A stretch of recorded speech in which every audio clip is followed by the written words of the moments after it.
It's time to take a look inside ECSU Mighty Vikings football.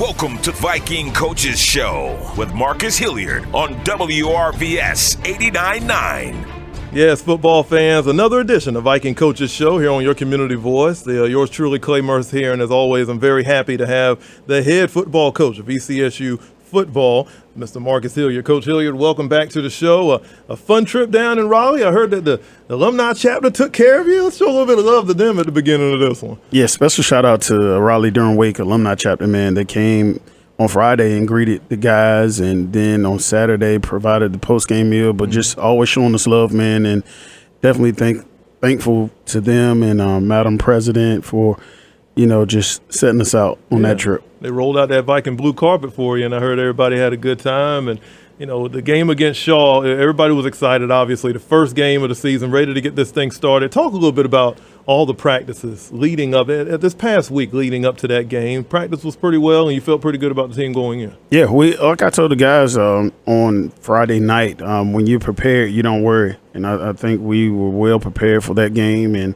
the guys had a great attitude. They had great energy. I felt like the practices were good up until that point. It's just always the unknown being the first game, and just seeing what could go wrong or if anything goes wrong. And, some guys first time ever playing college football, man. And you know how that is. I remember my first college game. It's like you're nervous a little bit, but, once you get that first hit, you're ready to go. And, I felt like we were prepared for the game. Yeah, Durham County Stadium, obviously, to have your first game there. It's a tough environment there in Shaw, and the crowd was very, very good for obviously for both sides. I know there was a lot of Viking blue in that area too. Kicked off at the right time. It was a little hot out there, Coach. I don't know what the perfect weather is for football, but I don't think 90 degrees is it. Nah, at 90 and humid, it felt like 100 or something, man. But that's part of football. It's always the unknown with the elements. It's an outdoor sport, so it could be very, very hot or it could be snowing, and it don't stop. It doesn't stop. But for us, we're used to that, and we had a couple of hot days here in Elizabeth City before we traveled up, so it kind of got us prepared. I mean, you never could be prepared for it being that hot, but we were kind of prepared for what it could be on Saturday. The energy level of the team just before kickoff, how did you feel? What was the vibes on the sideline? Man, the guys, I saw the focus in them, man, and they were ready. Every year is different, man. You have a different group of guys. Sometimes you think you're good. Sometimes you second guess yourself, and the energy it was well. Like the guys were focused. They understood. I know on Friday and Saturday morning meetings, man, I could tell the team that we were locked in. So I felt great going into the game. Yeah. One of the worries that I had for this game, being the very first one of the season, was slow starts. And I noticed it very early on, and not necessarily in the first quarter. And we just talked about this. The Vikings were able to move that ball in the first quarter against Shaw. We were able to get a few first downs, move the goal. Move the chains a little bit. But overall, when you look at that first half, the team was only able to amass about 34 total yards as a team in that first half. Obviously not the way you wanted the offense to go, but another one of those slow starts. And we saw some of that last season also. Yeah, we started, even on the first drive, we moved the ball a little bit. We had some penalties that, took us back. But in fact, we were able to get into Shaw territory, and then a penalty put us right back at the 47-yard line, I believe, on our own. We made it into plus territory, and then we get a penalty. And that's what we're trying to break that cycle, man. That was more of what we saw last year. And, I thought we got off to a faster start, but I do think the conditioning of our team, man, just with it being so hot, I told the guys this yesterday, in that first half, I felt like we were out conditioned, I think I got to do a better job to get our guys prepared for that. And it kind of showed in the first quarter. It showed that, and that was part of the reason for our slow start. As you look at, and as you just said, it's something for the coaches to kind of fix. We got to go in there and fix the conditioning. What is it you'll do this week to help out with conditioning? I know it doesn't happen in one day, so it's going to take a little bit of time. Well, more of it. You know what I mean? More of it. I mean, that's how you get better, just more repetitions, even with the conditioning. And we're adding, the guys know we do condition, but just more of it, and making sure that we're moving in between each of the drills, and just making sure that is the focus so it won't happen to us again. Well, you talked about it in the show last week. What is the Vikings going to do? We're going to run the football, and that's exactly what you did. And running the football, obviously, everybody's eyes was on the running back position, and there was a change there. Obviously, running back Rashard Biggs got the call. Everybody was expecting preseason All-CIAA selection Zechariah Adam Duxon to be in that position. Talk a little bit about what took place and kind of why that change was made for this game.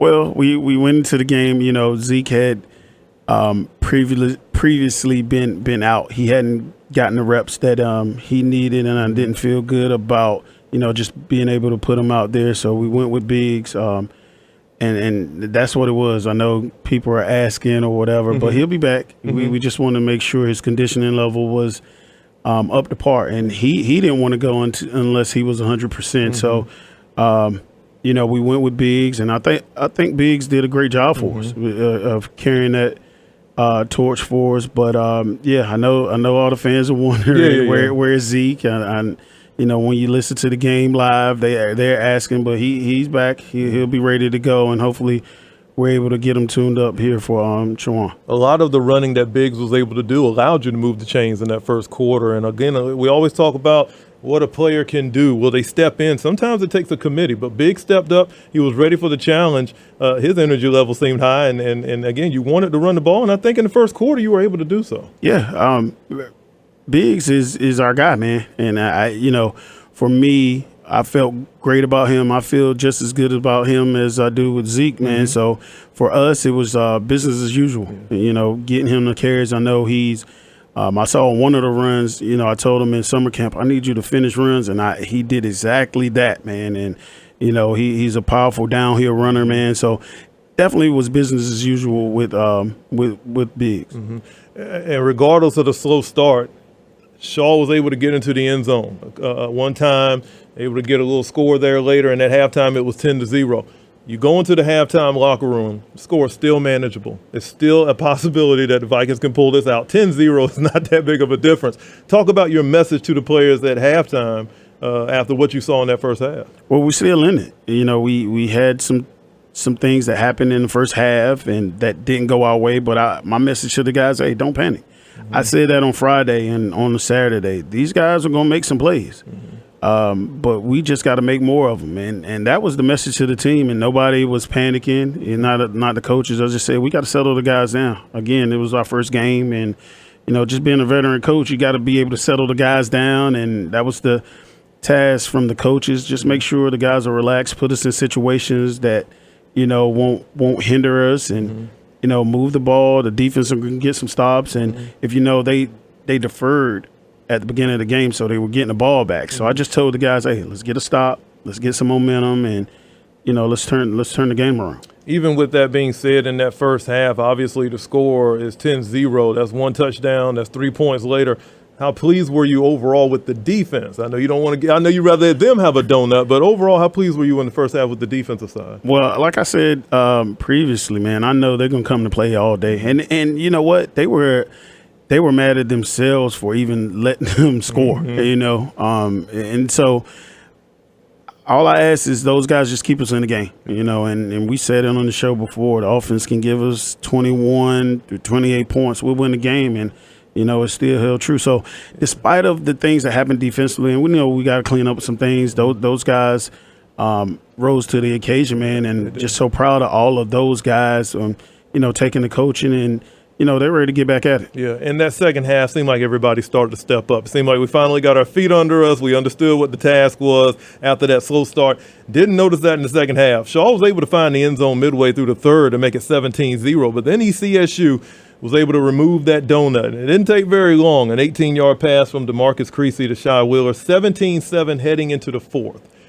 Feeling on the sideline for this football team as you go into that final quarter, and you're still in this with a chance to win this time. Yeah, we bring them up at the fourth quarter, right on the fifth, and the message, not even from me, from the players, hey, we got to finish. Let's finish the game, and we felt good about it. Still no panic. 17-7, man, we were driving, and it still wasn't any panic. We it's crazy to say, but we thought we were right there and we had them right where we wanted them, man. And in that third quarter, defense stepped up. We got some guys that made some plays, and that's what we're looking for. The guys that been practicing. We need you to make plays. So it still wasn't in panic. We just wanted the guys to be able to finish in the fourth. Speaking of no panic, obviously the more experience you have, the less panic because they've been through it before. And I wanted to talk a little bit about the quarterback situation because I know a lot of our listeners have been calling me up and asking me questions. I said, I'm going to bring it up. So we're going to talk a little bit about this. Obviously, we talked about the experience of Chase Williams and the player that he is. Again, didn't have the season he wanted last year, really didn't, the injury, but now he's back. He came in at QB1, started off the game, and then the change was made to bring in Creasy. Now, Creasy finishes the game 10 of 18 on the passes, 2 TDs, but the change was made. Talk a little bit about that fierce competition that we talked about last week, the decision to put Chase to start it off, which I'm thinking was more of an experience situation, and then Creasy coming in and playing pretty well for you. Yeah, just giving Chase an opportunity, and, that just going into it, he, just graded out the best going into the first game. So wanted to give him opportunity. And, we just felt like at that point in the second half, let's try something different. We want to be able to kind of move the ball. And we knew what DC, we call him DC, but Creasy could do. And he kind of came in and provided a spark. Yes. And we went with the hot hand. Yeah. We knew Chase had missed a couple throws, and we just wanted to go with the hot hand, and we put Creasy in, and he was able to move the offense. He could scramble. He gives us that dual threat. Yeah. And we talked about it. It's a fierce competition in that quarterback room, man. We like all of them. I said it, and Saturday was Creasy's day. Yeah. And we still like Chase, and he's gonna come to work, but we went with a hot hand on Saturday. Creasy is slippery, and I'm glad you brought up that dual threat. Not only can he pass the ball, and he showed that, but when he's in a little bit of trouble, he can scramble and get you some positive yards too, and that's a benefit for this Vikings team. Yeah, I said it, man. I've seen it in my years of being in the CIAA. You've had those guys that are dual threat guys that, they may miss a read or they may not see this, but they can make plays with the feet. And I think we got one in Creasy that can do the same. And the great part or the great thing about him, he's a true freshman, man. And that's part of the reason too, going with Chase, you don't want to put that much pressure on a true freshman, especially at quarterback. And it was his time, and he rose to the occasion on Saturday, man. So he'll continue to get better, and like you said, he's slippery, and he made some plays with his feet, man. And I was like, oh wow, I seen it in practice, but he made some plays, and I was like, oh wow, okay, let's go. Yeah, and I give a lot of credit to the front line too. You were able to protect them and the quarterback, whether it was Chase or whether it was Creasy and DC, and they were able to make some plays for you. So that was outstanding to see. Obviously, it's going to be a week-to-week situation with this battle with quarterback, but that's a positive thing for the Vikings to have. Yeah, I think it's a great thing, man. We got DC up, and right now we're gonna roll with him. But we got another one too, man. Kofi that. I think he could get the job done as well, man. We always tell the quarterback, man, you're one play away. And we're going to keep all those guys engaged because, again, you're one play away. But right now, Creasy will be at the helm and, going forward, hopefully he can continue to do those things that he showed against Shaw. Yeah, I think one play away. Speaking of that, Creasy would find Terrence Holland the middle for another TD and couldn't get the point after, but the score was even tighter at this point, 13-17 with plenty of time left. And again, Coach, the team's got to be feeling good. Obviously, the PAT would have made it a field goal situation, but regardless, you're in this game with a chance to win. Yeah, that's all we ask. Get it to the fourth quarter. That's what I tell my coaches, regardless of anything, get us to the fourth quarter, and players going to have to make the plays. And we put them in a position, and they stood up to the occasion, man. So just proud of that, man, and just proud of how Creasy matured. You can see the maturation in him. Like I say, he's a true freshman, so you can see how he matured throughout the game, and he's got that air about him anyway. You meet him, man. He's very confident, and I like that, man. I like that, man. He don't worry. Ain't no stress on him. Like, Coach, we'll get it done. He's one of those type of kids, man. So. ECSU would get that ball back later in the fourth, an opportunity to score, and I know a lot of people was like, oh, if you could reel it in. Did he catch it? He no. Talk about that play, Coach, and Oh man, and like you said, man, TJ, man, he had a great game. Actually, he did. He really had did. a great game, was man. one of the top two players scores, man, and some returns. Yes. Probably is going to be player of the week, man. But it was a dime ball, man. Yeah. Creasy threw a dime ball, man, and if he was just able to reel it in. But I even go back before then, man. We, I know a lot of people were talking about the safety. We watched it. We thought it was a safety. You get that, and it's 17-15, and now your mindset as a play caller, you don't need a touchdown. You just get in field goal range, kick the field goal. We win the game, man. So, that plays a part in everything. But, TJ, he's still probably beating himself up about it, man. But I'm sure. That is not why we lost the game. Not at all. Not at all. And that's the message to him, just to keep going and keep pushing. I talked to him after the game, but we were able to make that, man. I felt good about it. We see the growth. We see we're there. I know I say that every week, man, but I'm just grateful for those guys and seeing those young guys, even with TJ, just seeing those guys able to make plays and big time plays. So we'll get better. Yeah. We'll get better, and we'll improve on it. He had a great game, returning the ball, kick. He's a dynamic ball player, and I think you have something with a lot of your talent that's on this team. Obviously, no more scores after that. Final score, 13-17. Vikings come up a little short there in Raleigh. But, again, we see growth, and that's exactly what you want to see heading in to Saturday's matchup with Chowan. And that's what we're getting ready to speak about. We want to get y'all prepared for that game. It'll be Appreciation Day over at Roebuck Stadium. And I think Coach wants to see everybody in Elizabeth City there. We want to make sure you're there. We'll give you all the details of how you can get tickets, get you prepared for that game. And we got a little questions here that we're going to ask Coach. So stay tuned. It's Viking Coaches Show. Do you have a question or comment for Coach Hilliard? Call into the show, 855-899-WRVS. You're ready to become a scholar. It's time for you to earn your bachelor's or master's degree. At Elizabeth City State University, we're proud of our strong academic programs. We offer 28 bachelor degrees and 4 master's degrees. ECSU also offers flexible online courses to help you achieve your goals. Start the process today. Call 800-347-3278 or find us online at ecsu.edu. Elizabeth City State University promises to be the most affordable choice for a high-quality university education. The North Carolina Promise tuition plan will reduce the tuition cost of attending ECSU to only $500 per semester for in-state students. Learn more online at ecsu.edu/NCPromise. Elizabeth City State University. Come to discover, leave to conquer. From the football field to the radio, this is Viking Coaches Show on WRVS 89.9. We love when we get questions for Coach Hilliard, and right now we got a question for Vero.4K_ off of Instagram. And Coach, I'm trying to paraphrase this because the writing wasn't great, but it was, how has your support staff been over your years at ECSU? So I'll let you go ahead and speak on that. Man, they've been awesome, man.